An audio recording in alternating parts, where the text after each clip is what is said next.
Hello, Marky Dragon, also known as Marcus Eikenberry in real life, and it's a beautiful morning out here. I mean, you can see that there's clouds up here. Looks like they kind of dissipate. Got some big bands of clouds here, and what's interesting is they're high and dark.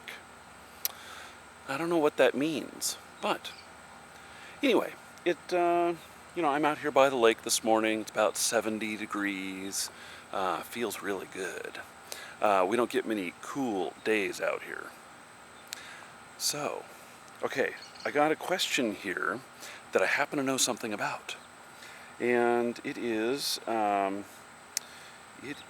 from Ick Darkwatch, and he says he just paid for a server transfer on WoW, and they are going really, really slow. With the time I have to wait, I thought I would ask you how server transfers work. Is there a major coding that has to change? Or is it like taking a folder and putting it on an external hard drive and then transferring it to another server? Well, here's the deal. And so it's a server transfer, I believe, is much like a name change on a network. And what I mean by that is that back when my first big corporate environment that I worked in was Nike. And I got that job. That's actually back in the dot-com boom.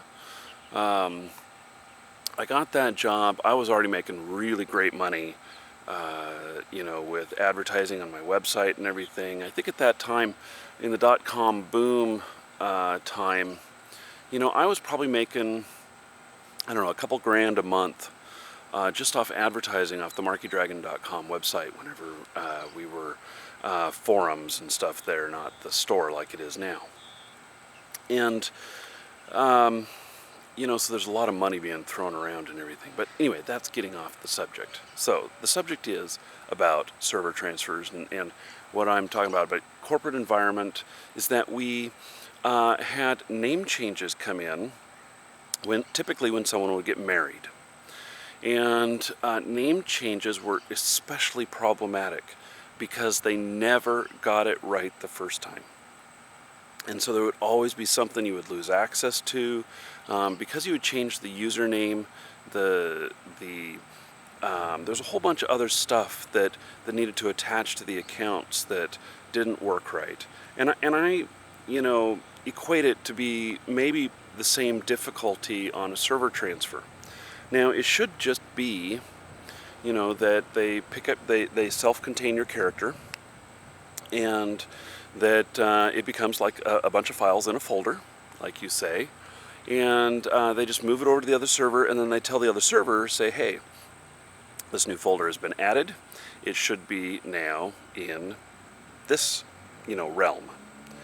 And but there are other issues with things conflicting, and the kind of things are stuff like, when you move over to another server and you have the, sword of truth, or whatever, and then there's typically only one per server. Now there's two. It makes for some unique stuff. Okay, so that may not be the whole issue. And I can just tell you from experience of moving from one server to another in the corporate environment, even if it's an application or if it's, data or whatnot, there's always some sort of checks that happen to make sure that it arrived okay.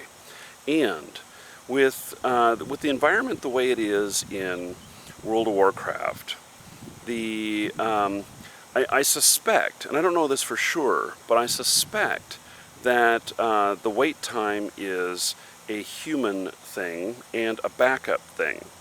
So what I mean by it being a human thing is that, it requires a human to verify that the transfer has gone okay if it's all automated.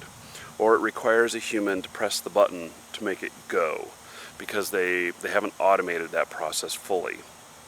And then once the transfer is done, they probably wait for a backup cycle in order to, before they will then actually allow you access to the account. And that way they have a solid backup of it on the server in case anything happens when you log in and say, oh my god, things aren't working right, or whatever. So that's in the same state it was originally whenever you left it on the old server. So that is what I suspect. So let me tell you more about my experience at Nike. And I did the Y2K conversion there. And we... That's what I was hired on for. It was in the dot-com boom.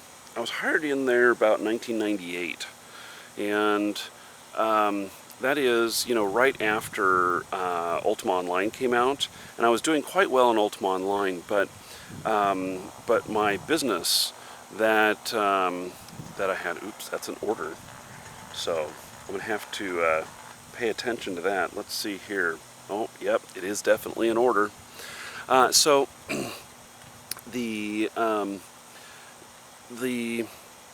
At that time, my first company, it was kind of fresh in our minds that my first company had imploded, and I lost the first company. And so my wife at the time was not okay with me being totally self-employed again. And even though I was making pretty good money selling Ultima Online stuff, I think back then I was probably making around $4,000 or $5,000 a month in profit, and that was just me working by myself. And but then so I went out to get a real job and get insurance and stuff like that. And when I put my resume in as having been president of the previous company and everything, no one. Let this be a lesson to you. So when I put in my resume at a bunch of different places, back then what we would do is put them on Monster and on Dice and everything, and especially in the tech world. And then we would you would wait for people to come back to you, companies to come back to you saying, hey, we'd like to talk to you more. Well, when I put it up there saying, hey, I was president of this company, and we did blah, blah, blah, blah, and everything, I didn't get a single bite in the areas that I was looking for, which was tech work at the time. And I had owned a computer company where we built computers, we repaired computers, and so I knew all about all the facets of doing all of that. And so they, no response.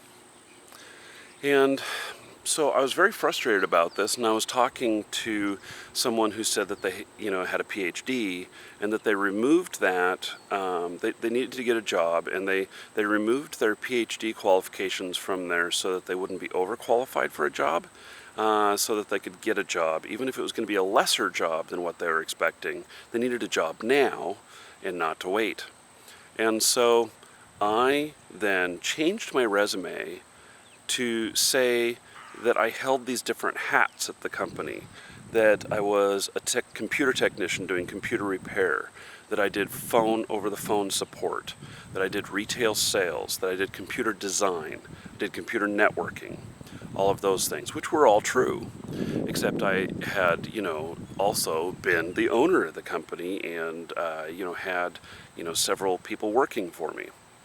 And so when I did that, what happened was, it's like the next day, I had 40 different companies that basically came to me asking for, a interview with me. And I was like, holy cow.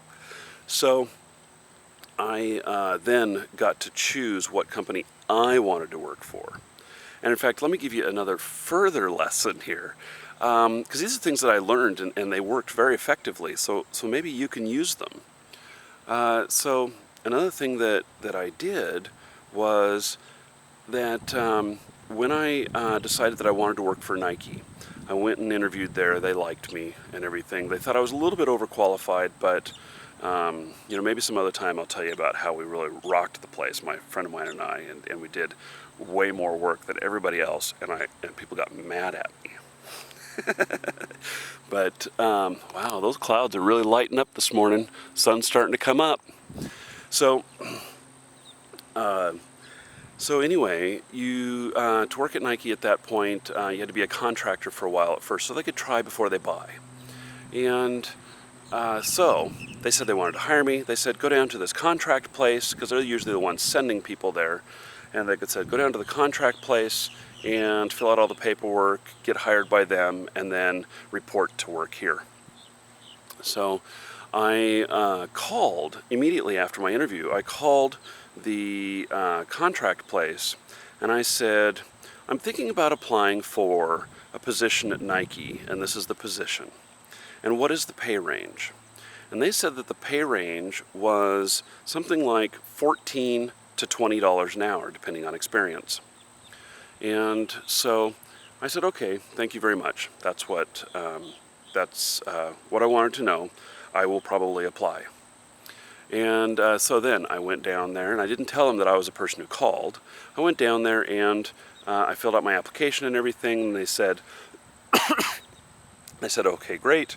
This all looks good, and it looks like Nike already wants you, so this is going to be really easy. And then I said, what can I expect for pay? And they told me like $16 an hour. And I said to them, well, that's not what my expectation was. My expectation was $20 an hour. And so if it's within your pay range to do $20 an hour, that is what I would like. Get it? See what happened here? And they, excuse me, my goodness, they hemmed and hawed a bit, and then they said, okay, it's within the pay range. Well, now that I can't talk anymore, I guess that's going to be the end of the video. So hopefully you learned a couple of good techniques there for getting a job and getting good pay. My goodness, I'm Marky Dragon. Take care.